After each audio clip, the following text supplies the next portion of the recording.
where can they participate in the sharing economy? So the one asset that people of color 18 to 24 have is their creative capacity, right? It's just like, hey, go do something cool. Go create a video that's super cool. Go write something. Go whatever. And it's like they have an endless abundance of content that they could create. And we're saying, yeah, create that. And then we want to be able to pay you for it.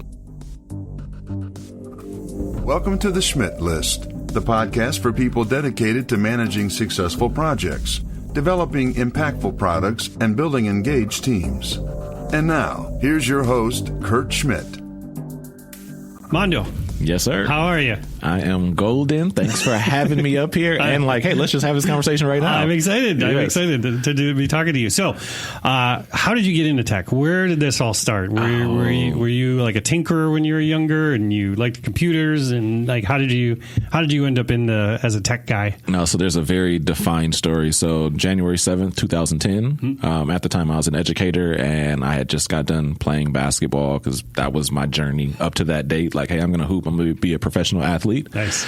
And didn't make it. And so at 25, I was just like, yeah, I'm going to be done. That was like the hang up the shoes. And so I became an educator in St. Paul. And then, like I said, January 7th, 2010, I was sitting in front of the TV, flicking through channels, and I landed on a special called Planet of the Apps. And it was Apple's 1 hour special saying, hey, apps are going to be a big deal. Yeah. If you're a developer, you should kind of come over and develop some cool stuff. And literally from that moment, I was like, hey, I want to do that, something in that space. And for the next 6 years, I tried to develop stuff. I hired somebody, or I just figured it out. And so I made about 33 trillion mistakes, spent a whole bunch of money with those mistakes. And yeah, here we are. Now I make less mistakes. Because you made all those mistakes. Right. Yeah. So that's like the best way to put it. And so I have no background in tech, no anything. And so I feel like I've found my lane though now, and I'm excited about it. That's really cool. Yes. So what are you doing these days? I know you're doing a lot in the education space. Tell me about that. Yeah. So education has kind of been like everything has come full circle. Yeah, I was going to say all the tech stuff and everything, and now now it's education. And so for me, my strength is, there's a problem. How do we wrap tech around it to have a scalable solution? And so now it's like I built a bunch of stuff, partnered with a lot of different people to build cool stuff. And over time, I built a lot of stuff for education. And that's because I was an educator for 6-7 years. And so my business partner, Dario, who is the founder of Youth Lens 360, he also does a lot in education. And so when we came together, like, hey, we just got to join forces and create this Voltron tech thing. And so now it's like, how do we build solutions that just disrupt the inequities in education? And so starting 2020, that is like full focus of like education specific. We're not doing anything outside of that. And I feel like it's going to be really exciting because essentially our model is how do we build the platforms that we can scale in the classrooms, but then how do we go into the community and find the creatives to power those solutions? And so I use Netflix as a model a lot, and I'm like, Netflix built an amazing solution that anybody can use anywhere, right? Even if you're just borrowing somebody else's credentials. But the money that they spend, I don't know what they spend on the tech, but last year they spent $6 billion on original content. And so it's like, original content is king. And so how do we again, build similar platforms where educators can use across the country, but our competitive advantage is our original content. And we go get that original content from communities of color. And that's our move. That's our motive. So how does that start? Like, let's say, is it that you identify the need first, you identify the place first, the community first? Like, where does it start? And then how do you engage and make that start to happen? Yeah. What's the framework there? So I'll start with a backstory. We'll just talk about one specific platform. So one of the platforms that I built is called Shorties, and Shorties is a hybrid for short stories. And so I remember being back in school, and we'll go out and we have amazing time at recess, right? Whether it's basketball, football, it's like Super Bowl every day. And then we would come back into the classroom, and any good teacher to bring the class back to a reasonable level would say, it's independent reading time. And so every day I would go to the library and grab a book, and I would fake read because the books didn't look like me. Nothing in there sounded like anything that I would do. And so I was like, I literally I didn't read a book cover to cover till I was 20 years old. And so fast forward to when I became an educator, I was in classrooms and I was like, Black boys are still fake reading the same way I did 20 years ago. And so that's where the hook was like, this solution or this problem still hasn't been solved. So Mondo, go build something. And so that's how it just started. Like I just built a solution to a problem that I had because I was intimately connected to it. And then being around a lot of students, I was just like, oh, let me ask you some questions on what would make this reading platform more engaging. And so I was just immersed in the problem enough to be able to bring a solution to life. And yeah, here we are now where it's like, we feel like we have a stable platform, and now it's just developing the content. So what's the school's response? Like when you go and approach these schools and say, hey, we have this program, this opportunity, how do you, like, what is their reaction? Are they like, oh yeah, this makes total sense, let's do that? Yeah. And so here's like the growth, the thing that's awesome, and then the thing like our barrier. So the awesome thing is, man, we've been looking for you, or we've been looking for some type of culturally relevant content that we can give to our teachers. The barrier has been, we don't have enough content to serve you for an entire year. And so one of the struggles that I had, when I was going out and talking to creatives, meaning writers and illustrators in the community, they were like, Mondo, this is amazing, but you're just like every other person that will come and sell us this dream, but not be able to pay us what we're worth. And so it made me slow down and reflect and say, oh, I didn't understand that was a thing for the creative economy.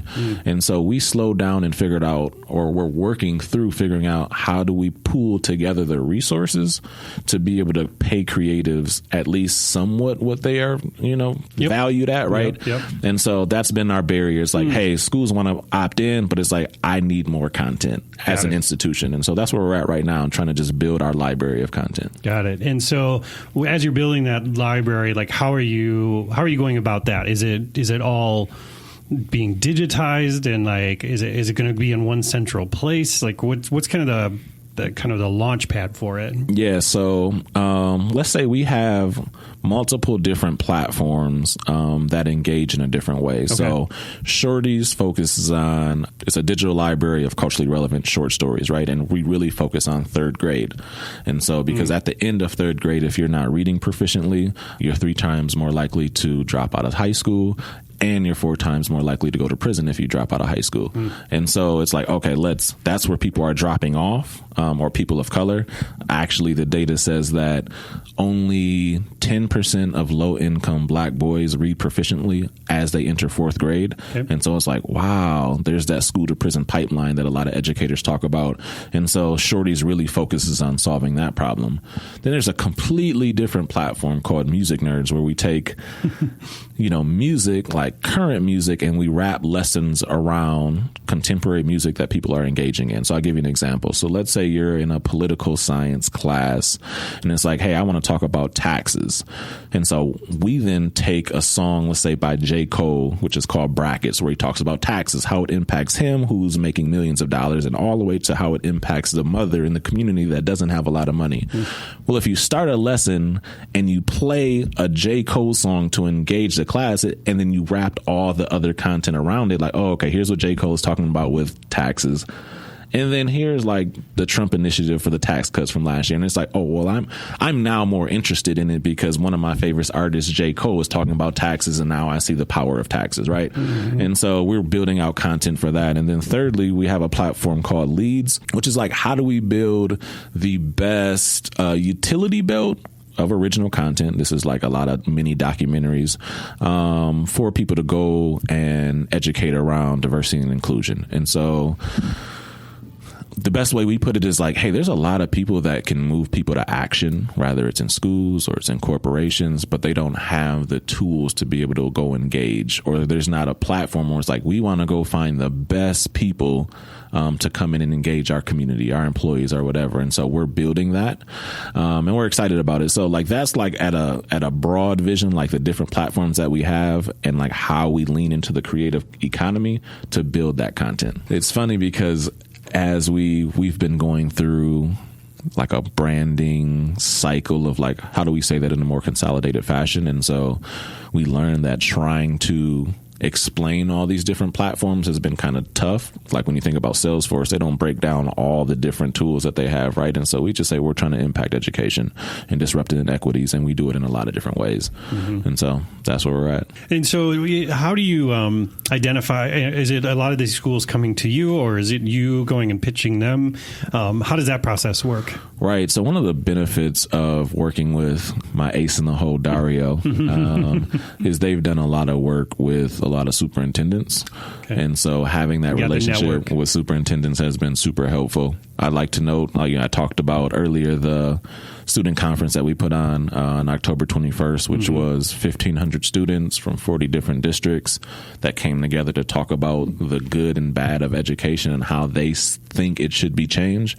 And so that was informative for us, right? It's like, oh, okay, well, if you have high school students from all around Minnesota saying this is what we want, well, then we just go build those solutions, or at least try to, right? And so that has been super helpful. And just asking the questions to the right people. It's been so funny where it's like, hey, education is broken, but the people that are trying to fix it haven't been in the classroom for 10, 20, 30 years. Yeah. We'll just go ask the students and they'll tell you exactly what they need. And so that's just been our model. Well, and I think that's very different than education in the past, where it's like, well, I don't care what you think you need, student. Right. We have this curriculum that's been approved by X amount of committees and all this other stuff. So you take it or leave it. Yeah, the interesting. I can imagine breaking through that mindset, though, is not easy.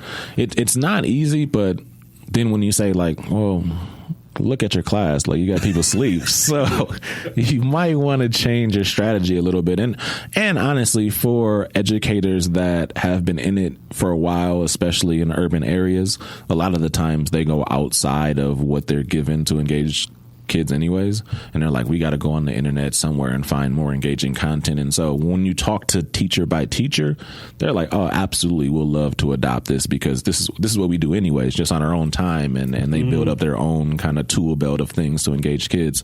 And so we're just trying to solve the problem for those teachers to say, here's the easier way, we'll spoon feed you a whole curriculum. So yeah. Just package it up. Just package it up. Yep. And not to say it's that easy, but I think it's that easy if you do it the right way. It's like young people are learning. Whether it's in school or out of school, they are learning. They're going to YouTube University and learning what they want to learn. And so instead of just learning on that platform, like, let's find a way for us as people of color to build that content. I honestly believe we can become the economic engine for the Twin Cities. And when I think specifically of people of color, and we think about it as like the new sharing economy, right? To take a deeper dive, if you don't mind, like I think about like the main two, Uber and Lyft, sharing economy, right? And then Airbnb. It's like they're making hand over fist, like impact or money or giving whatever. Yeah. But 18 to 24 in an urban community, typically they're not able to participate, and that's not Uber, Lyft, or Airbnb's fault, but they're not able to participate because the car isn't new enough, or they don't have insurance, or whatever. They don't own a house. Right, or they don't own a house, right? And so it's like, well, where can they participate in the sharing economy? So the one asset that people of color 18 to 24 have is their creative capacity, right? It's just like, hey, go do something cool. Go create a video that's super cool. Go write something. Go whatever. And it's like they have an endless abundance of content that they could create. And we're saying, yeah, create that. And then we want to be able to pay you for it. So and be the distributor, right? And be the distributor. Right. So, yeah, I'm so excited. It seems like a really amazing opportunity, because I'm guessing also on that creative side. So we talked about the school stuff and like, how do you get them engaged? And there's one thing there I'm going to put a pin in and I'll come back to it. But on the creative side, I can see also an opportunity for you to be able to create more educational resources to teach those younger creatives how to create those videos, that music, those stories and things as well, right?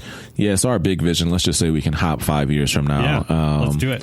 We want to, instead of having this one huge headquarters, our goal is how do we go buy up houses in the community and have creative team studios, right? And so in communities of color, you know, trap house, drug dealer house, whatever, you know where that house is. And it's like, well, a lot of young people fall into that because that's the only way to make money, or that's the family that they then connected to, but there's no alternative. So we're saying, yo, well, let's go buy up houses where it's like, yo, you can go in there and that's the creative house to learn audio engineering, or that's the creative house to learn art and illustration. And so for us, it's that becomes the asset, right? It's just, how do you nurture that talent to say, you are amazing, your gift is creativity, and here's a way to monetize it. Stepping into this space, stepping into this house. That's, we got one over north, or we got one on Rondo, we got one on the east side. And it's like, I don't know, we just see this vision of really tapping into the community, and because they then become the greatest asset. I'll make a parallel, because I've been thinking about this a lot lately. Tyler Perry, in my opinion, is genius. I feel that in 20 years, he will be one of the most powerful and impactful people in America. And the reason I say that is because Hollywood is trying to diversify, or people in general are trying to diversify. And so he just built a studio, a $250 million studio that is as big as all three of the main studios combined. And it's like, well, where do you think all the diverse talent is going to go now? It's like, forget Hollywood. Right. We're all going to Atlanta to build stuff here, right? Yeah, right. And so in 2040, the numbers, the data says that that's going to be the shift where the majority of America will be black or brown. And so if all the black and brown people are creating in Atlanta, well, like, who do you think is controlling the narrative, the content coming out of Atlanta? And so I look at him as a model to say, hey, let's do the same thing for education, where it's like, let's go right into the community and find those young creatives who know how to engage students and nurture them and provide them opportunity to engage kids across the country. I see a lot of parallels with what you're talking about. It makes a lot of sense. So let me go back to the teacher thing, because one of the things that I see, and this happens in business, and I can imagine you have the same thing in classroom, because you told a little anecdote there that I really got a kick out of, where you said, like, your students are sleeping in your class. So, you know, but the mentality that I see with other leaders, let alone whether it's a school or a business, is like, well, that kid is bad. It's not that my leadership is bad. It's not that I don't know how to teach a class. It's just this group of kids is not so great. You know, as an educator, we had to push against that cultural mindset of like, hey, you come to school to learn, and if you're being disruptive in the classroom, it's your fault, and you need to fix your ways to step back into my classroom and learn. Exactly. And so I, you know, honestly, it's, if you look at education as a business, right, and your output is kids that are engaged in class, or your output is smart individual, or whatever, however you want to rate it, like, your business is not producing good quality product, right? Black boys are failing at an amazing rate. Therefore, you need to change the systems within your organization to build, quote unquote, a better product, a better black boy that is ready to engage in real life. And so I think that is starting to shift a little bit, especially being that, you know, now a lot of the big corporations aren't expecting you to have a 4-year college degree. Like, if you got the skills, if you got the talent, like, come work for us, right? And so I think schools are starting to see, like, man, we're starting to lose our handle on this thing where go to school, get good grades so you can go to college, get good grades so you can get a good job. Well, like, that narrative is starting to die. And so I think schools are starting to recognize that it's starting to die, and they're starting to change a little bit. It could be a lot faster, but it's starting to change. And how are you promoting this platform? Like, what's been working for you to get the word out? Obviously, like you mentioned, you have the network of superintendents, but how do you start spreading it even further? And what have you seen working for you, and what's not been working? Yeah, I would say that as we're closing the end of this year, that has been our biggest growth, or the thing that we're working through, is like, how do we tell that story, right? And so for a while, it was Mondo, the black tech guy, is building cool tech. Dario at Youth Lens 360 is working with youth to create amazing media and marketing other companies. And so now as we're coming together, it's like, what is that language? How are we marketing? How are we telling that story? And honestly, like we're right in the middle of that right now. And it's been a crazy learning experience to figure out how we bridge that gap. And so I wish I can say we figured it out, sure. But we haven't figured it out yet. But hopefully, you know, next year, if you invite me back, we'll say like, hey, we figured it out. Yeah, I would love that. Yeah. Yeah, because it goes back to what we were talking about earlier. You make a ton of mistakes for a while. Eventually, you find like the right way to move forward, right? You know, but if you're not trying, if you're not banging your head against the wall, you're never going to see the cracks on where you can, you know, get in there and hit the future. Yeah, no, you're spot on. And we're trying to lean into, do we sell original content, culturally relevant content? Are we selling, like, we're empowering the creative economy? You know, is it something else that we don't see? And so we're really trying to figure that out. And so one of the things that we're trying to lean into right now is how do we really engage the philanthropic community, right? And so based on last I checked, Minnesota's philanthropic community is number 2 in the country for the amount of money they spend on the arts.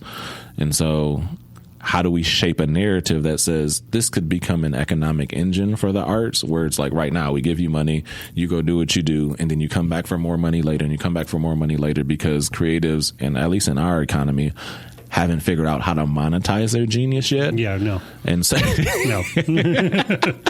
Not good. Right. And so we're trying to say, like, hey, we could become that economic engine, but we need enough philanthropic partners to see that as well and say, like, we are a for-profit business, but are you willing to sponsor X amount of creatives or X amount of, you know, resources to create these stories or whatever?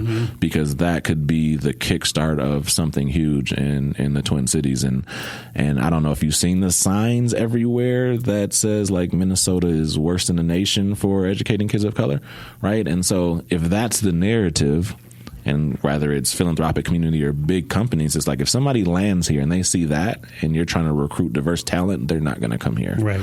And so everybody, in my opinion, has to invest in how do we change that perception of Minnesota education, or else it's going to continue to be what it is. Yeah, right. Which is not great. Right. So something's got to be done. Something's got to be done. And we're just trying to say, like, we can help with that. You know, we can help with that. Yeah. Like, let us change it. Well, and again, like, it's interesting challenges because you've got an old institution, these schools and things that may have be a little stuck in their own, you know, kind of their own worst enemy in some cases. And then, like you said, you've also got the challenge of finding and engaging these creators in a way that gets them committed to it, right? Not just like, well, I'll do a video and then I'm done, or, you know, things like that, right? But creating some sort of continual supply chain, if you will, of great content into that. I can see it definitely figure out, but it's going to take people power. You just got to get the word out, you know, right? It is. And it's having the resources to do it. So yeah. We've been blessed to have like an early pilot. So we had a solid investment from Knight Foundation, and we're super grateful for Knight. It was a 6-month pilot that ends at the end of this year to say, like, all right, how do you cultivate young entrepreneurs, right? And so that's 18 to 24. And one of the things we were like, well, we got to get them the right tools, and then we got to give them the right mentorship, and then blah, blah, blah. Well, one of the things that we learned is the tools is number one first. Like, if you don't have the right tools, you can't create. Yeah. But number 2 is just having any type of stable income, right? To say, I can rely on this for the next 3 months, 6 months, 10 months, or whatever. And not to say, like, hey, we got to pay you $30,000, but yo, can you give me $300 a week, right? Or whatever it is, because that then puts me in position to where, as a creator, I don't have to worry about putting food on the table, even at the basic level. Right. And so it's been a great learning experience for us, because now as we go raise or look for more capital, we realize, like, yeah, just put people in a comfortable enough position to where they don't have to go work at Macy's just to make it. They can just create, right? Can you pay somebody at $12 an hour to just create? And then they'll invest their time or their talent into this thing if you're giving them just enough, at least to start. Is it just the social economical sort of thing, or is it sort of this mindset of like, well, no, like you can't just go and be a creator and make money? What are some of the barriers in a mindset sort of space for them? Yeah, so I think it's a both and. So if you think about if you are up until 18, you typically have a range of different support systems. You have support in school. You can go to the local rec center and you have mentorship. You can go to, there's all these things. Yep. And then society says, well, at 18, you either go get a job or go to college, right? And so if you don't choose to go to college, like mentorship is just over. Like, where else do I look for guidance? Anywhere, right? And so a lot of the times, the young people we connect with, it's like, yo, we're super grateful for you guys as an organization supporting us because we didn't know where else to turn, right? And so even just like, hey, young people coming in and having conversation about life because they got a community of other people that are going through the same thing has been so valuable. And we didn't even think that was really a thing, right? And so that's been super powerful. But then on the flip side, it is like, you have enough talent right now to where you can go make some money, right? Not saying that you don't have to go to college. You can still go and sharpen your skills and build your network. But Dario does a great job of this. So backstory, YouthLens 360, which is the company that Dario, my business partner, founded 3.5 years ago, started with one computer, one camera, and $10,000, right? And over the course of the last 3.5 years, he's generated over $500,000 in revenue working with these young creatives. So over that time, he's been able to birth over 50 young entrepreneurs being creative through video creativity, right?